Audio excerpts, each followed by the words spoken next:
ಓಂ ನಮಸ್ತೆ. ಈ ಸಂಚಿಕೆಯಲ್ಲಿ ನಾನು ಮೇಷರಾಶಿಯ ಬಗ್ಗೆ ಮಾತಾಡ್ತಾ ಇದ್ದೀನಿ. ಯುಗಾದಿಯ ಫಲ ಮೇಷರಾಶಿಗೆ ನೋಡೋಣ.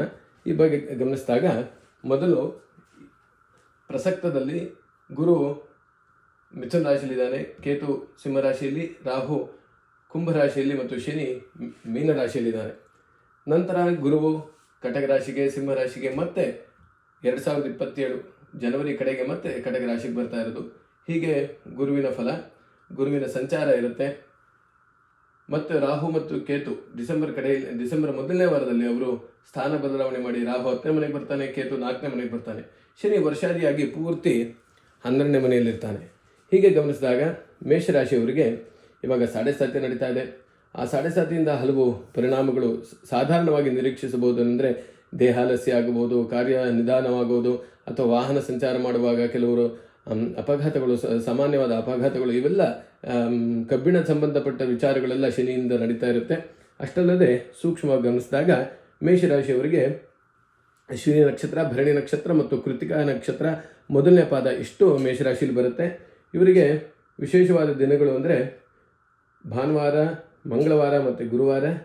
ಇವರಿಗೆ ವಿಶೇಷವಾದ ದಿಕ್ಕು ದಕ್ಷಿಣ ಮತ್ತು ಇಷ್ಟವಾದ ಬಣ್ಣಗಳೆಂದರೆ ಕೆಂಪು, ಹಳದಿ ಮತ್ತು ಕೇಸರಿ ಬಣ್ಣ.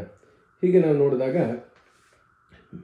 ಮೇಷರಾಶಿಯವರಿಗೆ ಗುರುವಿನ ಸಂಚಾರ, ಗುರು ಯಾವಾಗ ಸಿಂಹರಾಶಿಗೆ ಬರ್ತಾನೋ ಅಂದರೆ ವರ್ಷದ 3ನೇ ಭಾಗದಲ್ಲಿ ನವೆಂಬರ್, ಡಿಸೆಂಬರ್, ಜನವರಿ ಈ 3 ತಿಂಗಳು ಬಹಳ ಚೆನ್ನಾಗಿರುತ್ತೆ. ಗುರು 5ನೇ ಮನೆಗೆ ಬಂದಾಗ ಅದಾದಾಗಿ ಮಿಕ್ಕಿದ ಎಲ್ಲ ಸಮಯದಲ್ಲೂ ಕೂಡ ಅಷ್ಟೇನು ಚೆನ್ನಾಗಿರಲ್ಲ.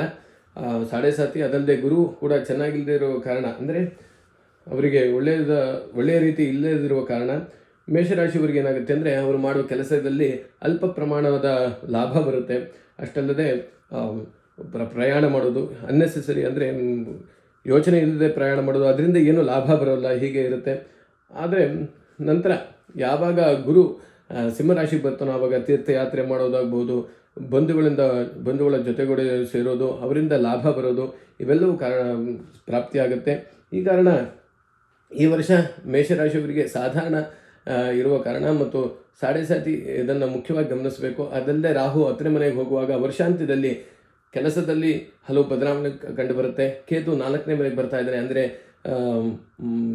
ಅದು ಮನೆಯನ್ನು 4ನೇ ಮನೆ ಅನ್ನೋದು ಗೃಹ ಅಂತ ಹೇಳ್ತಾರೆ. ಈ ಮನೆಗೆ ಕೇತು ಬರೋದ್ರಿಂದ ಆ ಸಮಯದಲ್ಲಿ ಸ್ವಲ್ಪ ಮನಸ್ತಾಪಗಳುಂಟಾಗೋದು ಅದೆಲ್ಲ ಸಾಧ್ಯತೆ ಇರುತ್ತೆ. ಈ ಕಾರಣ ಅರಳಿ ಮರ ಪ್ರದಕ್ಷಿಣೆ ಮಾಡೋದು, ಶನಿದೇವರಿಗೆ ಎಳ್ದೀಪ ಹಚ್ಚೋದು, ಗಣಪತಿಗೆ ರುದ್ರಾಭಿಷೇಕ, ಅದು ಗಣಪತಿಗೆ ಅಭಿಷೇಕ ಮಾಡಿಸೋದು, ಇವುಗಳನ್ನು ಮಾಡೋದರಿಂದ ಮಾಡೋದು ಬಹಳ ಒಳ್ಳೆಯದು. ಮತ್ತು ಗುರುವನ್ನು ಕೂಡ ಗಮನ ಇಟ್ಕೊಂಡಿರೋ ಕಾರಣ ಏಪ್ರಿಲ್ ಮತ್ತು ಮಾರ್ಚ್ ಈ ತಿಂಗಳಲ್ಲಿ ಬಹಳ ಹುಷಾರಾಗಿರಬೇಕಾಗುತ್ತೆ ಮೇಷರಾಶಿಯವರು. ಅಷ್ಟಲ್ಲದೆ ಅಕ್ಟೋಬರ್ ತಿಂಗಳಾಗ್ಬೋದು, ಈ ಸಮಯದಲ್ಲಿ ಕೆಲವು ಬದಲಾವಣೆಗಳು ಎಲ್ಲ ಕಾರಣ ಆಗ್ತಿರುತ್ತೆ. ಇಷ್ಟು ಮೇಷರಾಶಿಯವರ ಫಲ. ಮೇಷರಾಶಿಯವರಿಗೆ ಈ ವರ್ಷ 11 ತಮ್ಮ ಆದಾಯವಾದರೆ 5 ಅದರಲ್ಲಿ 5 ಕಳ್ಕೋತಾರೆ. ಅಂದರೆ 11 ಇವರಿಗೆ ಒಳ್ಳೆಯದಿರುತ್ತೆ ಅದು. ಮತ್ತು ಆರೋಗ್ಯ 0 ಮತ್ತು ಅನಾರೋಗ್ಯ 4. ಈಗ ದಯವಿಟ್ಟು ಇದ್ರ ಬಗ್ಗೆ ಗಮನಿಸಬೇಕು. 4 ಅನಾರೋಗ್ಯ ಇದೆ ಮತ್ತು ಸಂತೋಷ 6, ಅಸಂತೋಷ 3. ಹೀಗೆ ಇಷ್ಟು ಮೇಷರಾಶಿಯವರ ಫಲವಾಗಿರುತ್ತೆ. ನಮಸ್ತೆ.